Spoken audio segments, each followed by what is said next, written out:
Hello, welcome to Wyoming. It's June 20th, 2015, and we've finally gotten a day off from the torrential rainfall we've had this spring. So here's Lola, as my wife now refers to my mistress. Made a lot of progress, and it's really been fun. I hadn't planned on making a video this early, but to I wanted to show some of the sheet metal work. Just because I've been having fun with it and because I've been getting creative and I've been learning a lot. I've made quite a few pieces. Here's one. I made this just now. It's as you can tell, my tabs right there. This was supposed to weld into the trunk floor and it was completely rusted out. Just the tabs themselves. The rest of the piece was fine, and so I decided to make new tabs.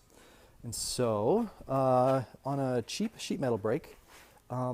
I bent this up, and I haven't cleaned this up yet, so don't be alarmed at the quality of my jigsaw cuts.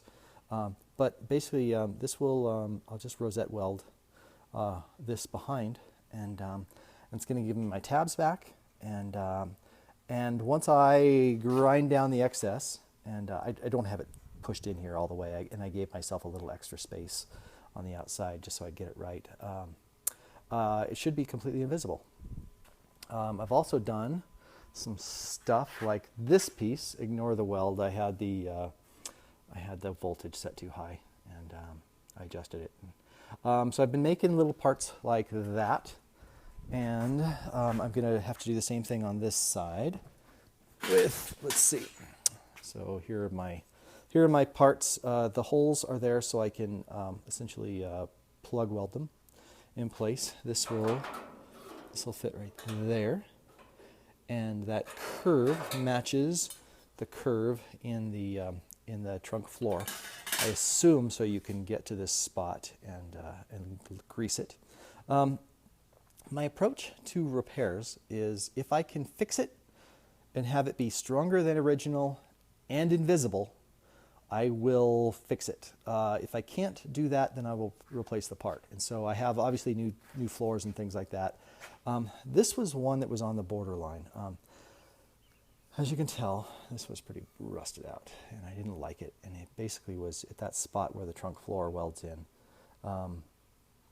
And I can replace this piece for about $100, but getting it in there and getting it aligned properly just looked really finicky, and I just didn't like the thought of that. So what I did instead is I got Western with it.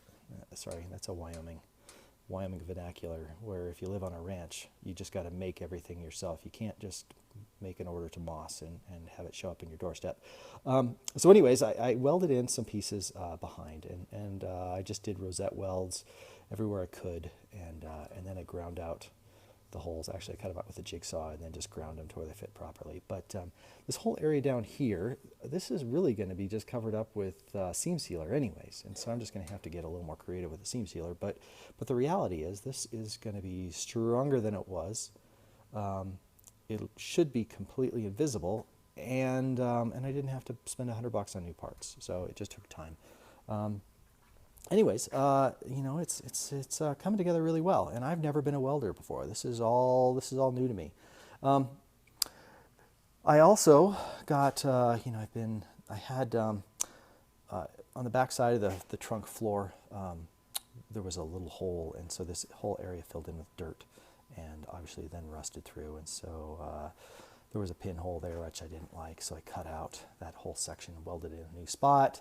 Did the same thing several points. I haven't sanded these down yet, so don't be alarmed at the quality of the sanding. When I finish them, they look great, like that one. But those ones just haven't been cleaned up with a flap disc yet.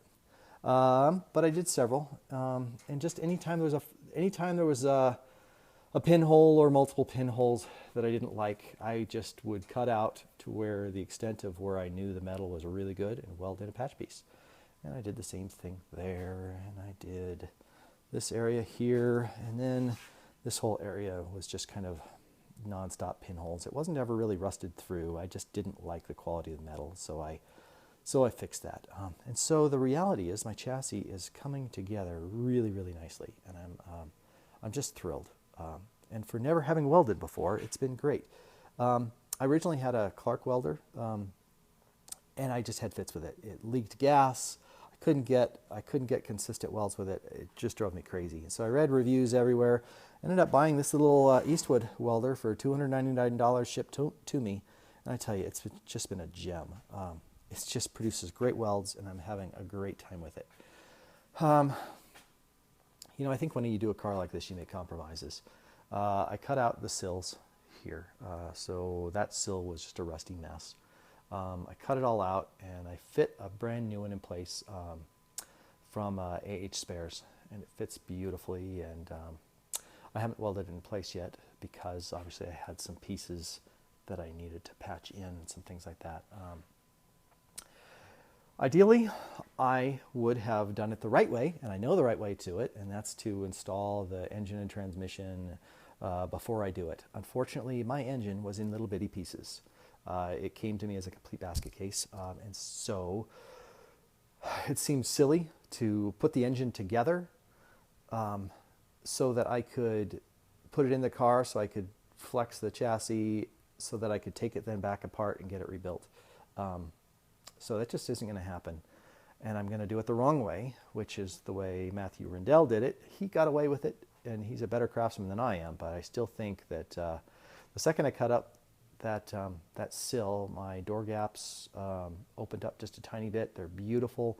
I think I can weld in that sill, and I think I'm going to end up with a relatively strong chassis. This was not a rusty chassis. I think I'm going to be okay. I'm going to gamble. Really, that's the reality of it. I know the right way to do it, and I'm choosing to do it an opposite way, and I'm hoping it's going to pay off.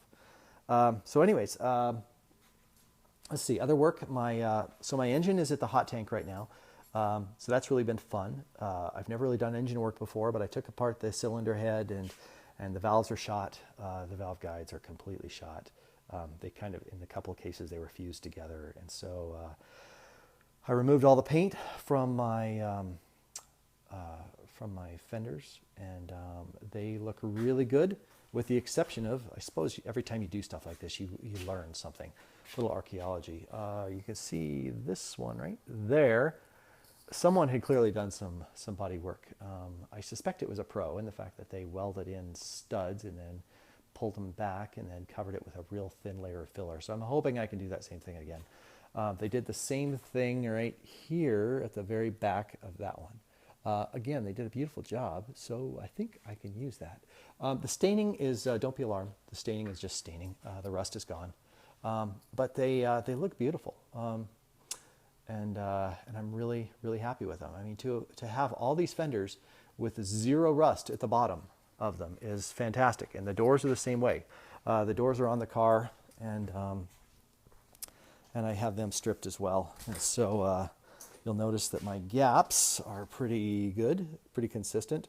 I'll verify those obviously before I final weld everything. And I'll probably leave the top expanded by just a smidge more than the bottom, actually just the way it is right now, with the idea that it's going to flex a tiny bit with the engine and transmission, and I think I'm going to end up with decent door gaps. The chassis is actually just way better than I was originally expecting. I got dismayed when I found those pinholes, but the pinholes are fixing themselves, and the chassis is getting stronger, and I'm just really happy with the way things are. So that's where we're at. I probably won't do a video again until hopefully I'm in primer at the end of the summer. We'll see. But anyway, so that's Lola. And if you have any questions, if you have any concerns, if you have any suggestions, please leave comments. They're fun for me. So thank you. Bye.